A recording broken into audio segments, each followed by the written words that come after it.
I'm not going to sugarcoat it. Being a natural lifter, progress takes a ton of time to achieve. But most people make it way harder than it needs to be. They either don't eat enough, they don't train properly, they don't recover properly, and then they wonder why they're spinning their wheels. In this video, I'll give you 5 key things that I apply myself and I have learned over the years to build muscle naturally so that you don't need to waste time on useless BS that you find across the internet. I'm Jack, owner of Relentless Pursuit Coaching, and I help lads like you take your progress to the next level by taking the guesswork out of training and nutrition. So the first major tip is going to be progressive overload. If you're not progressing in the gym, then you are not growing. Progressive overload is proof that what you're doing in the gym is working. If you're adding weight and reps every single week, then you know you're building muscle because that strength had to have come from somewhere. It's going to come from muscle growth. One key mistake I see a lot of people make though is they don't logbook their sessions. So what logbooking is essentially writing down what you did in the previous session or that session that you're doing so that the next week you can look back and you can actually see what you did so that you can apply that progressive overload over time and you can tell that you're actually progressing. So the 3 ways that you can logbook is one, you can use the app called Gravitus. This is what I use and it's a fantastic app. It tracks your rest times, it tracks your volume. It's completely free as well. Obviously there is a paid version, but you don't need to pay for it to get the most out of it. I don't pay for it. Another app is going to be Strong. It's very similar to Gravitus, but I think it's a little bit more basic. A lot more people will know about it.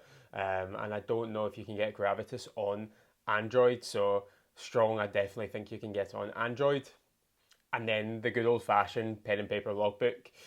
I personally can't be bothered with it. I lose my logbook all the time, and I just forget to bring pens to the gym and whatnot. So I don't think it's necessary that you do pen and paper. It can be a really good alternative to an app if you find that you get distracted by your phone in the gym and you're trying to stay off your phone and disconnect from it. So that is a really good alternative to logbooking. The next massive thing is going to be committing to the bulk. As a natural lifter, it takes a long time to build muscle. It can take a year to build 5 to 10 kilograms of muscle, depending on your experience level and depending on how advanced you are in the gym and how well that you're executing all the variables. If you don't commit to a long bulk, and I mean 8 to 12 months at a time, then you are definitely leaving muscle on the table because you're not going to be able to build momentum. If you're cutting too early, then you're just going to lose all that muscle that's starting to be built because muscle obviously isn't built instantly. It takes time for all the connective tissue and the structures to be formed. So if you're flipping from bulking to cutting too frequently, then you're not going to be getting as much out of your bulks as possible. As a rule of thumb, I would say 80-20 rule, Pareto's principle. 80% of your time should be bulking. So that's probably about 9 to 10 months of the year you should be spending bulking at the minimum.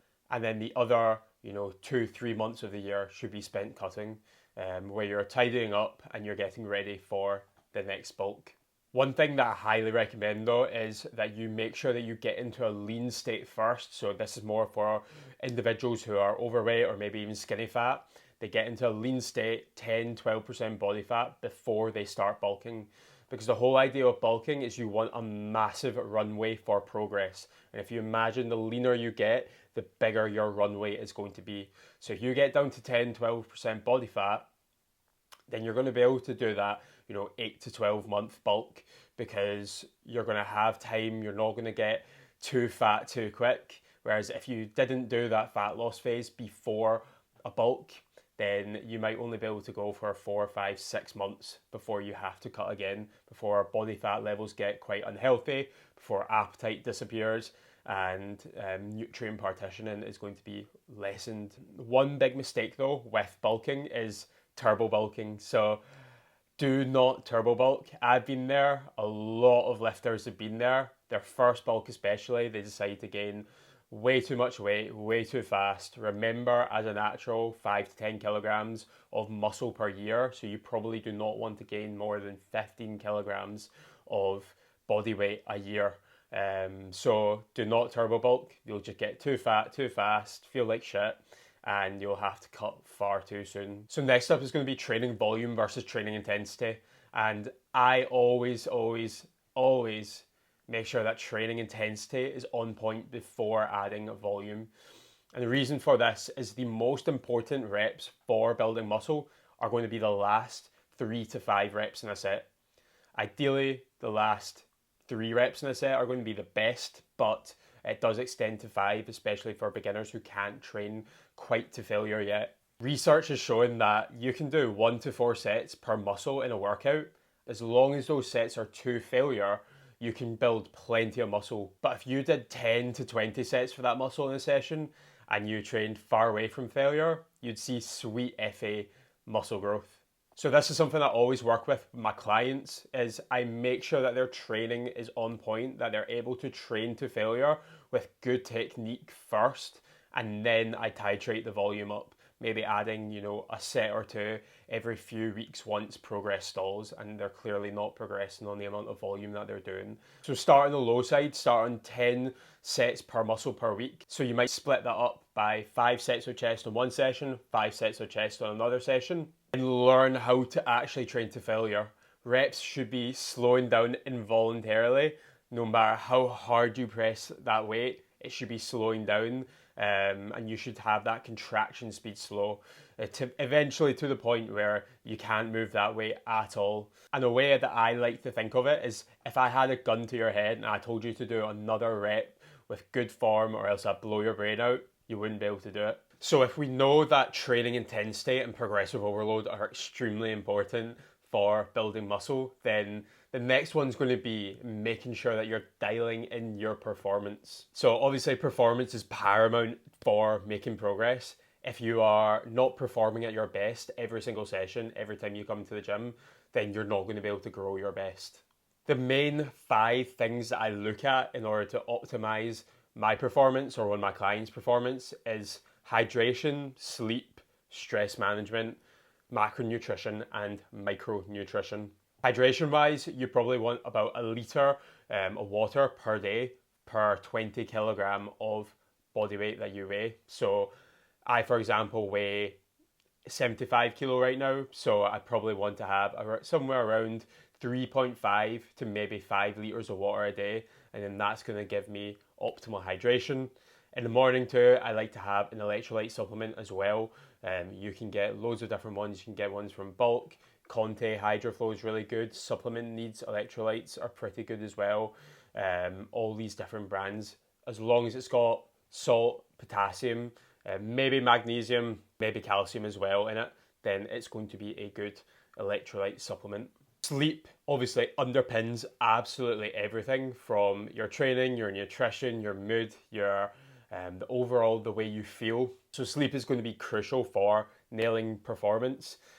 I like to look at sleep as time in bed versus time asleep, because oftentimes, unless you have a sort of tracker like this Whoop, or maybe you wear your Apple Watch to bed, or you have an Oura Ring, it's very difficult to tell how much you're actually sleeping. Not all of your sleep or all the time you spend in bed is going to be sleep. You might have an 80 to 90% sleep efficiency. So if you had, 8 hours time in bed at a 90% efficiency, maybe only 7 of those hours would actually be spent asleep. So I like to look at time in bed versus time asleep, because obviously if you say go to bed at 10 o'clock at night and you wake up at 6 o'clock in the morning, then that's 8 hours of time in bed, but that doesn't necessarily mean that you slept for 8 hours. Another thing with sleep is focusing on sleep hygiene. So what you want to focus on is cold room, dark room, quiet room. So making sure your room's nice and cold, making sure you're not using too many covers, making sure your room's quiet in the night. If you are living in quite a busy area, then in a city, for example, then using something like earplugs comes in clutch here. And then making sure that your room is dark, so you're not having any lights on. Obviously, things like blue light from screens, you turn screens off at least half an hour before bed, and you do something like you read a book, and then you make sure that lights that you have on in your room are maybe low and dim, so very low lux. Next is going to be stress management, and this is something that's very overlooked by a lot of lifters, and that is because it's just something that's very hard to quantify. With sleep, you can tell how long you're sleeping for. With your food, you can tell how many calories you're eating. With your training, you can tell if you're logbooking your sessions and progressing. But stress management is very important. Things you need to maybe look out for is prioritizing your sleep. So making sure, again, you've got 7 hours of sleep, which is probably going to be around 8 hours time in bed. That you're actually taking care of your mental health. You're doing things like going out for daily walks with sunlight exposure. You're doing things like meditation, breath work, journaling to make sure that you're grounding yourself and you're able to actually, relieve some stress. And also just making sure you actually have a life outside the gym, that you have a social life. A funny thing about being social is it's actually linked to all-cause mortality or a significant decrease in that. So being social is actually a very important thing outside of the gym. And then onto your food. So obviously you need to be having enough protein. 2.5 grams per kilogram of body weight is going to be a really good starting point, and it's going to ensure that you're having enough quality protein in your diet.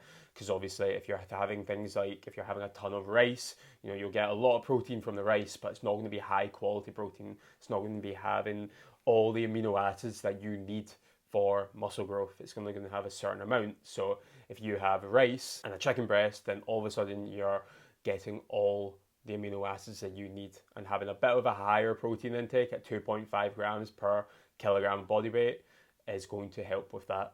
Another thing for nutrition and performance is going to be your carbohydrate intake, and specifically your carbohydrate intake around your training window. So I recommend to most people that they have 60% of their carbohydrates around their training window. So that might look like something like 30% before and after your session. So if you're having 300 grams of carbs in a day, then you might want to have actually 100 gram of carbs pre-workout, 100 gram of carbs post-workout, and then you have 50 gram of carbs to kind of distribute across other meals in your day. And then another very overlooked things by lifters is micronutrition. And the reason this is so important and it's so overlooked is because it's all about getting ill, right? So if you're constantly getting ill, if you're feeling like shit, then you're not going to be able to perform your best, not even going to be able to go into the gym in some cases, which is not going to be ideal for long-term progress, and it's going to make it very difficult to build momentum with your training and feel good and train good on a day-to-day basis. You only have a certain amount of levers that you can pull as a natural. It's not like you can just put more steroids in or take a different supplement that's going to improve your performance or whatever. It's not like you can do that. You only have these levers that you can pull, and so if you're missing out on one of them, if you're not pulling one of them, then you are severely hamstringing your performance. And the last tip that I'm going to give is just being patient with the process and learning how to actually enjoy the process. Because remember, like I say, natural bodybuilding or building muscle naturally takes a long time. And if you do not enjoy the process, then you're not going to get very far with it. You're not going to get the results that you want. So look at the best natural bodybuilders and just natural athletes in general. They're all in love with the process. They all love what they're doing. They love doing the same things day in, day out, because at the end of the day, consistency is at the top of everything. If you're not consistent, if you're missing meals, if you're missing workouts, if you're missing out on opportunities for sleep, for recovery, then you're not going to make anywhere near as much progress as if you were nailing all the variables on a day-to-day basis. And that is exactly what the top natural athletes do, is they all nail the variables on a day-to-day basis. So like I say, building muscles in natural takes time, but if you focus on these 5 areas, then you'll be miles ahead of the guys that are out there spinning their wheels and not making any progress. If you found this video helpful, then drop a like and subscribe for some more non-BS fitness and nutrition tips. And if you want to take your progress to another level, then tap the link in the description to inquire for coaching, and I can see how I can individualize all these tips that I've just outlined here for you. Now, go and apply all that I've talked about here, because the only way that you're going to grow is if you take action now.